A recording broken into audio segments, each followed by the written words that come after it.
நான் என்ன நினைக்கிறேனோ, எப்படி வாழ நினைக்கிறேனோ அப்படி வாழ்வதற்கான அனுமதியை தமிழகம் தந்தது.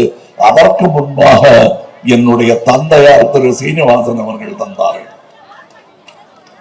எனக்கு எந்த மதச்சாயலும் இல்லாமல் வளர்வதற்கு வழிவகுத்து கொடுத்தார்கள். அப்படி வளர்ந்த இந்த சின்ன செடி இங்கே நின்று காற்று வீசிக் கொண்டிருக்கிறது உங்களுக்கு முன்னால். அவர்கள் அனைவருக்கும் நன்றி சொல்ல வேண்டிய நேரம் நெருங்கி கொண்டிருக்கிறது. எம்ஜிஆர் வந்த பிறகு அதை தொடர்ந்தார்.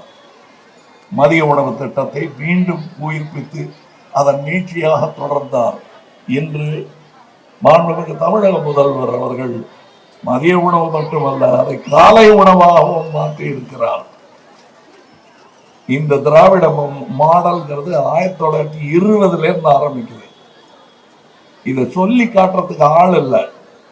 என்னையா திராவிட மாடல் கிண்டல் அடிக்கிறாங்க. இந்த திராவிட மாடல் படி இந்தியா நடந்தால் கேட்வே ஆஃப் இந்தியா இங்கதான் இருக்கும். இந்தியாவின் நுழைவாசலை இதுவாக மாறிவிடும். அப்படி மாற வேண்டும் என்பதுதான் என்னுடைய ஆசை. அமலாக்கத்துறை, இன்கம் டாக்ஸ், இதெல்லாம் எனக்காக வேலை செய்பவர்கள். நான் சரியா வரி கட்டுறாள், அது எனக்காக வேலை செய்யுதுன்னு நான் நினைச்சிட்டு இருக்கேன். இது வேற யாரோ பயன்படுத்துறாங்க, வேட்டை நாய் மாதிரி. ஏற்றுக்கொள்ள முடியாது. இன்னைக்கு ஜிஎஸ்டி வரி போட்டது இங்க சிறு குறு தொழிலாளர்கள் கண்ணியமா முதலாளியா இருந்தவங்க எல்லாம் மறுபடியும் என்ன எதிர்காலம் எப்படி இருக்குமோன்னு பதற நிலைமைக்கு ஆக்கி விட்டுட்டாங்க.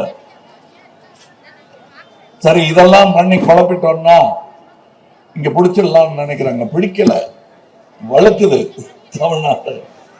அப்ப கவர்னர் அனுப்பி வைப்பாங்க. ஒவ்வொரு அந்தந்த ஸ்டேட்ல எங்கெங்க இடைஞ்சலா இருக்கோ அங்க கவர்னரை அனுப்பி வைப்பாங்க. அதுவும் நடக்கலன்னு வச்சுக்கோங்க.